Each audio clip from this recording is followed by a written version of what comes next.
Okay, so we start with today's daf yomi, which is Sanhedrin Mem Gimel. The daf is dedicated for a shmir for the chayalim. Excuse me, Atzal for the shvuyim and Yeshua for Am Yisrael. It says tzara. So the Gemara is looking for the source. We're going to start on the bottom of Mem Beis and Beis 42b. There are around 6 lines from the bottom. The Gemara is looking for the source that the person who is stoned, it has to be done outside 3 camps. So the Gemara says, Rav Papa Amar, Rav Papa derives it from Moshe. Moshe Rabbeinu. We had seen a source on the top of the page. The Gemara brought one source. Now we have a second source from Rav Papa. Rav Papa says, Moshe Hecha Yosef. Where was Moshe sitting? B'machane Leviah. When they said about the Mikal, the one who cursed God, Hashem said to Moshe, take him outside the camp. So Moshe was sitting in the Machane Leviah, which is already the second camp. First camp is the Machane Shlina. And Amar Rachmana, Hutzeas Mikal Mechutz Machane. And the Torah says, take him outside the camp. So that means Chutz Machane Leviah, means bring him into the Machane of the Bnei Yisrael. And then it says, Vayotzias Mikal Mechutz Machane, that he took him outside the camp. That means Chutz Machane Yisrael. So that means you have to take him outside all 3 camps. The Gemara says, but wait, we needed this last verse to tell us they actually did it. Actually stoned him. It's not the teacher said they brought him outside 3 camps. The Gemara says, no, Asiya b'hedrik sivu. The fact that they did it is explicitly written on top of Mem Gimel Amid Aleph. It says, B'nai Yisrael asu ka'asher tziva Hashem es Moshe. Because it says explicitly, B'nai Yisrael did just like Moshe commanded. So now the Gemara says, El Me'ata. So if that's really the case, from the second line of Mem Gimel and Aleph, that if it's really the case that this last pasuk of Vayotziu as Makal Mechutz Machane was not necessary, if that's the case, Vayirgamu Oso Evan My Avdile, when it says in the pasuk that they stoned him, that wasn't necessary, meaning to say, we already know that they did it. We know they are Asiya, because it says, B'nai Yisrael Asu. So why does it have to say that they stoned him? So when it says, that was necessary to teach us, like we learned in the following brayso, Vayirgamu Oso Be'evan. They stoned him with a stone. Oso V'lo B'chsuso. Meaning to say, they stoned him, but while he wasn't wearing his clothing. That the one who is stoned has to be without his clothes. And Evan, why does it say Evan? That even if he dies with 1 stone, that is sufficient. You don't need to stone him twice. One pasuk it says they stoned him with an Evan. And then in the next pasuk it says, in another pasuk it says, it says that they should stone him with stones. So if that's the case, why does it need to say stone and stone? So the Gemara says, if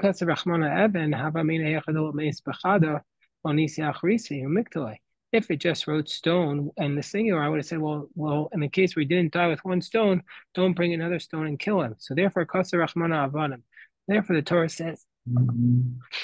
says, don't. Hold on 1 second. Getting a cramp. Oh, okay, so therefore Torah says stones.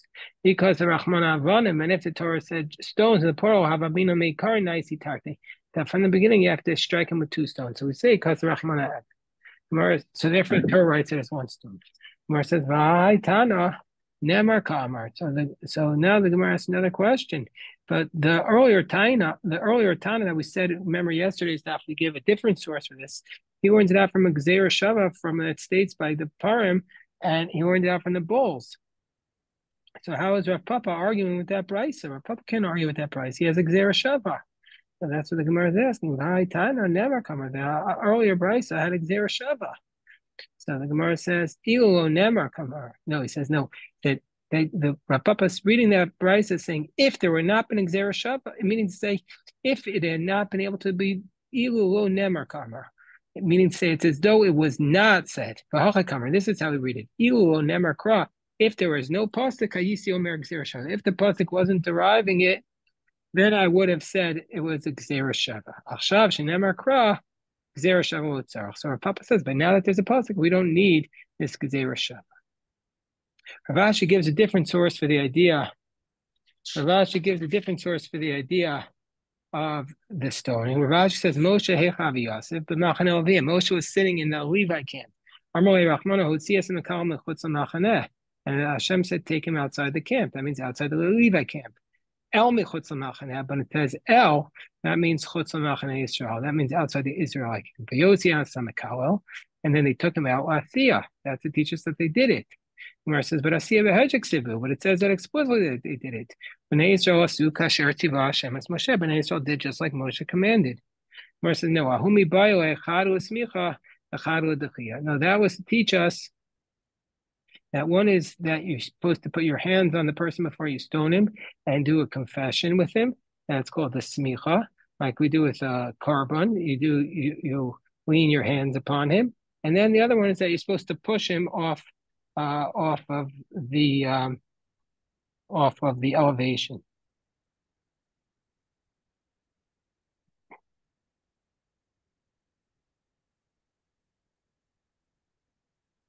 So then the Gemara says, Amrei Rabbanan or Rav Ashi. So the Rabbanan said to Rav Ashi, "Odidach kohani hotzi dechsiv parman esrafim my derasha behu." The Rabbanan said to Rav Ashi, according to you, what do you do with all the vayotziu that are written by the parman esrafim? That it says it there as well, because there it's written that the bulls are burnt. So what do you do with that? So where it says Kashi, indeed Rav Ashi has a little bit of a difficulty. So then the next line in the Mishnah had stated, Echad Omei, that you have a person standing by the court with a sudar, with a flag, ready to wave it if somebody says, I have a reason to acquit him. And then there's a person on a horse. So Amar Rav Huna Pshitali, Echad Evan Sheniska Bo, Echad Eit Shenitla Bo, Echad Sayev Shenarak Bo, Echad Sudar Shenechnach Bo, Kua Mishal Tzibor. So Rav Huna says, obviously, that whether it's the stone that you killed him with, or the tree he's hung on after he's stoned, or the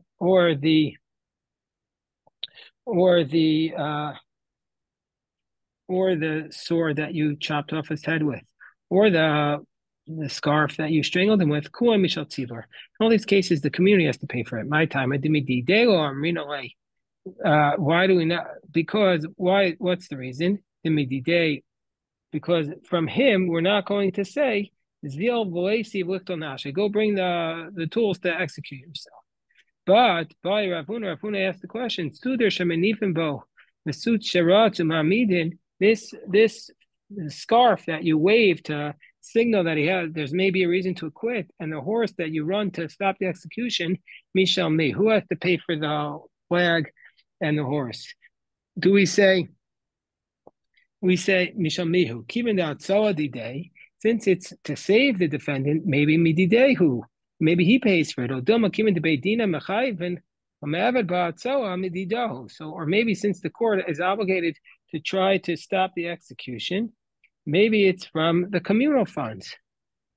Gemara says, and furthermore, it says, that somebody, when he's going out to be killed, mashkin oso koret shalavana v'koshel yayin. We feed him, or we give him to drink a koret shalavona, a small drink of frankincense into the wine, so that his mind will be tatari, so his mind will be confused, and he won't worry too much, and won't be as shocked when he's killed. Something to calm the spirits before the execution. As it says, Tenu shechar oved, give the alcohol to the one who's about to perish. Give wine to the person who's down. The very special women in Jerusalem, they would volunteer son, and they would bring the wine to the or to the accused to drink, or to the person who's about to be executed. But if they didn't donate it, who would be responsible to bring this wine? Who would pay for it? Where it says, well, that's obviously the case that it's from the community. Why? To new mididayu since it says give it, it's from the public. So by Minei Rav Acha Bar Huna Mirav Sheshes Amar Achamina Talmidim Yeshli Lamodo of Schos V'Nishtatek Mahu.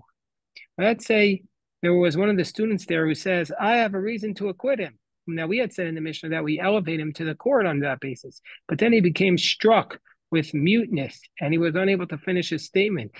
I say he had a stroke at that point, Rahman al-Tzad. So what would be the halacha? So Menafech Rav Sheshes biyadei.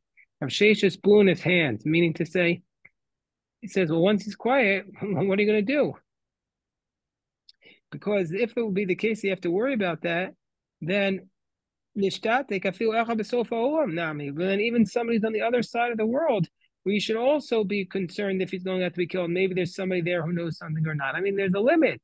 So Gemara says, no, Hasam will come. There we're not talking about that case. Hachli kamar. Here we're talking about Hachli kamar. There in that case, he didn't say anything. But here the guy said, I have a reason to acquit. So what's the halacha? Tashma damar b'yosi barchanina echem and talmidim shezika umeis rono so kiluchai v'ome bimkomo. So we say if one of the people had, one of the students had come up with a reason to acquit, and at that moment, one of the students had come up with a reason to acquit, and then he died, we view him as though he's still alive, and we count his vote as acquittal. So that means zika in lo zika lo. That only means to say that if he actually declared his argument, do we view it as a reason to acquit? But if he didn't declare it, it wouldn't count. So the Gemara says, no, pshitali. So the Gemara, so zika in lo zika lo pshitali. So he says, no, that idea zika where he said it, that's pshitali. It's obviously to me the case where he said it that he was innocent that we count it. But Amar, but he said, I have a reason. But if he just said Amar Tibayov, then it's a question, because he didn't actually present his arguments.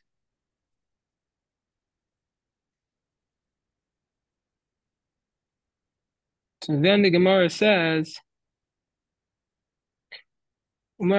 even if he says I have my own reasons to acquit, what will be the case?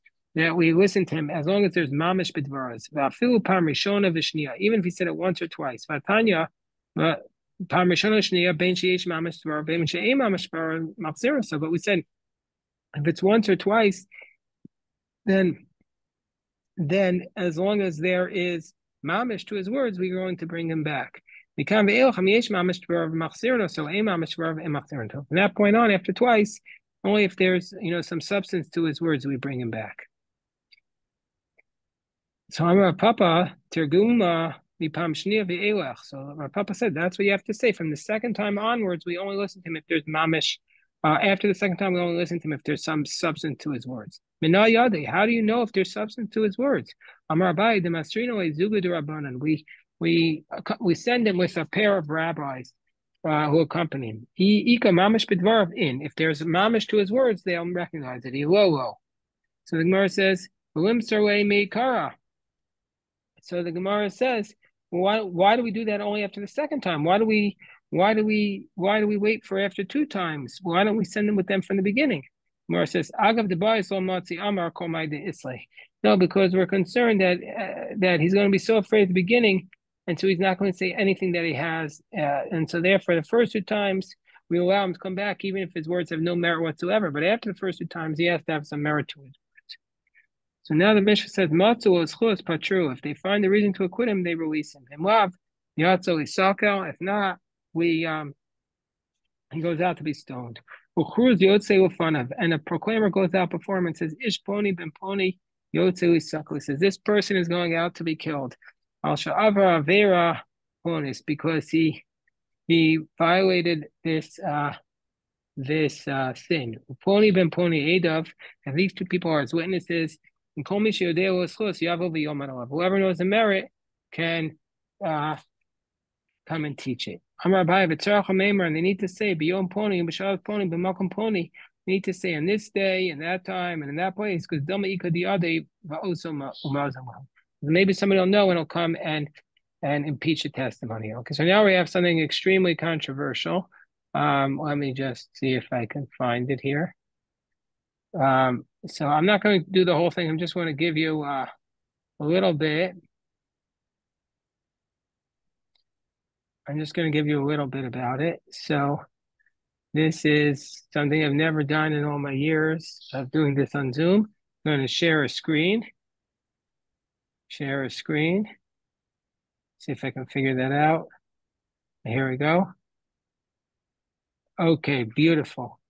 So this next piece of Gemara is actually not in the not in the Oral Scroll. This was a Gemara that was taken out by the censors because the next piece of the Gemara talks about Jesus of Nazareth, and it says on Erev Pesach that they hung Jesus of Nazareth and they killed him by way of stoning, and then the crier went out before him for 40 days saying Jesus is going out to be stoned because he practiced sorcery, incited people to idol worship, and led the Jewish people astray.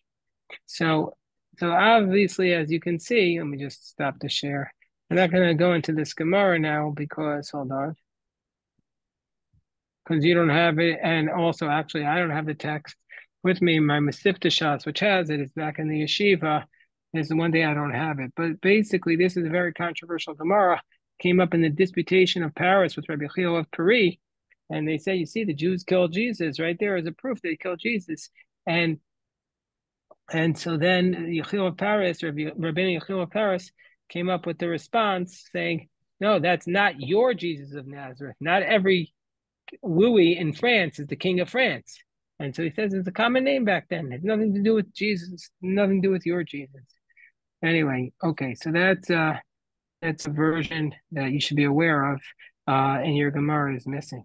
Anyway, it says, Kruzlo Lefanav in Me Carlo. So he goes out in front of him.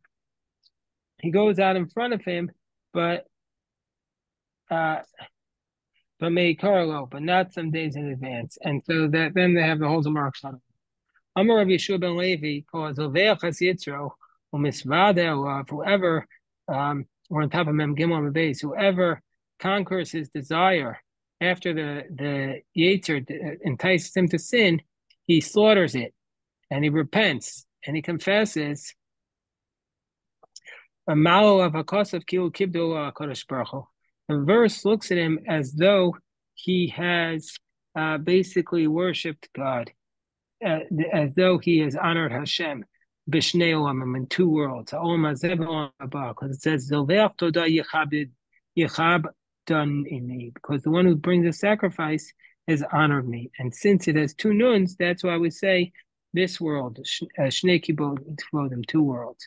And so once we say Rabbi Shmuel Levi, we say a very powerful teaching of him. Says Rabbi Shmuel Levi, Vizman Shabeis Hamikdash Kayim, when the temple is standing, Adam Makrav Oah, a person brought an Oah, Schar Oah Biyado, he would get the reward for the Oah. Mincha, he brought a Mincha, Schar Mincha Biyado, he'd have the reward for the Mincha. Misha Daito Shafela, but somebody who's was a humble person, Mala of a Kosev Ki'u Hikriv Kol Karbanos. So in the time of the temple, you brought the sacrifice, you got the reward. But now somebody who is humble, who's truly a penitent, the verse looks at him as though he brought all the sacrifices. As it says, Zivchei Elokim Ruach Nishbara. The biggest sacrifice to God is a broken spirit. Not only that, such a person's prayer is not despised. As it says, Leiv Nishbar V'nitkeh Elohim Lo Tivseh. A broken heart is crushed, will not be despised by Hashem. So now we go up to the next Mishnah.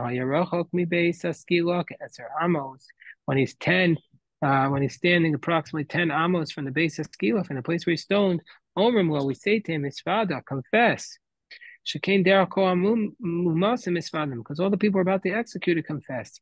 Shekol Isfada Yeshel whoever confesses has a share in the world to come. Shekim Atzinu Ba'achan, because we find by Achan, Shenemar Shamaro Yoshua, that Yoshua said to him, B'ni Simna Kavodu Hashem Okei Yisrael V'tein Lo Todah. Give honor to God and confess. Vayan Achan es Yoshua Vayomer, and Achan responded, Amna Anochi Chatasi Hashem Okei Yisrael. I've sinned against God, v'chazot v'chazot, and I've done. So Achan confessed. Minayin Shakipra will be doing. And how do we know that Achan got atonement?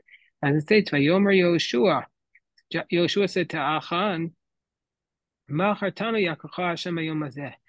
why have you ruined us? Hashem will ruin you. He ruined in this world, but not in the world to come. The main Yudeo is father, so he doesn't know how to confess. Omer more, we say to him, and more to hey misasi kapara kol avonosai. He doesn't know how to confess. You say to him, say the following: Let my death be an atonement for all my sins. Rabbi Yehuda Omer, if he knows that he's really innocent and he was impeached, Omer tehei misasi kapara kol avonosai. He says, let my death be an atonement for all my sins. With the exception of this sin. And Amr can you call Adam Omer? And if that's the case, every person will say this. In order to appear to be innocent. And that would be a huge problem because then everybody would say and that would cause terrible rumors to spread about the judges and the witnesses. So the Rabbanon are not in favor of that. Tana Rabbanon says in the pasuk, Na, Yoshua says to Achad, he says the word Na. He says, Yomer Yeshua Achad b'nei stimna kavod Hashem okeinu. Na, Ina Hashem bakashetz. Please do this. B'shash Amar Kodesh Baruch Hu Yoshua, and God said to Joshua, Chad to Israel, the Jewish people have sinned. Amar found every bonus shalom. God said to him, Joshua said, Master of the universe, Mi chata. So he said to God, who sinned? God says, am I a snitch? Cast lots. He cast lots. The lot came on Achan. Amar lo, Yoshua begoro atabalai. So when Achan saw Joshua, he said, you're coming at me with the lottery?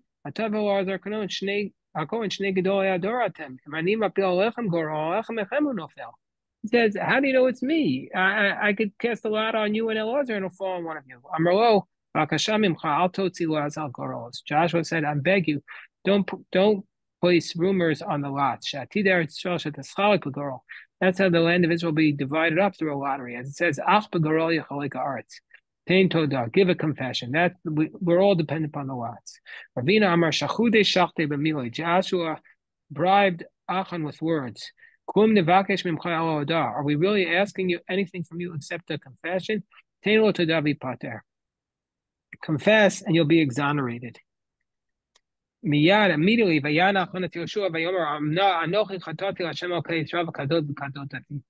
Achan says, yes, I sinned to God and I did this and this.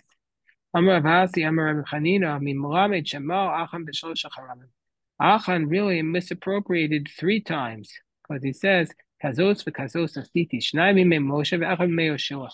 2 in the days of Moshe was with the king of Arad, and we don't know where the other one was, but there were other haramim. Rashi says, and it says kazos asiti. Rabbi Yochanan Amar Mishamer Elazar bar Rabbi Shimon.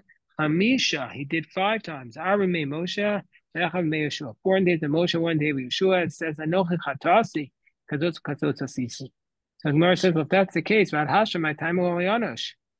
wasn't he sinned until now? And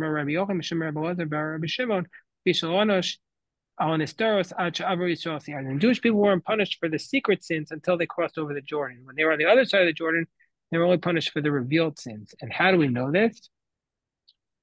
We know this from the pasuk that I just wrote yesterday. It says, secrets are for God, and the revealed ones are for us. Why are there dots placed above the words for us and for our children? And over the ayin in ad. So to tell us, to teach us that the Jewish people were not punished for the secret sins until they crossed over the Jordan. That's the position of Rabbi Yehuda. Are we ever going to be punished for the secret sins? Like this forever, we're not punished. Just like we're not punished for the secret sins, so too we're not punished for the open sins until we cross the Jordan River. Why was according to Rabbi Nehemiah, why were the whole Jewish people punished for Achan? Because Achan's wife and children knew about it. It was not a secret sin, it was a revealed sin. There's a lot of beautiful ideas here. We did it very quickly. This is today's daf.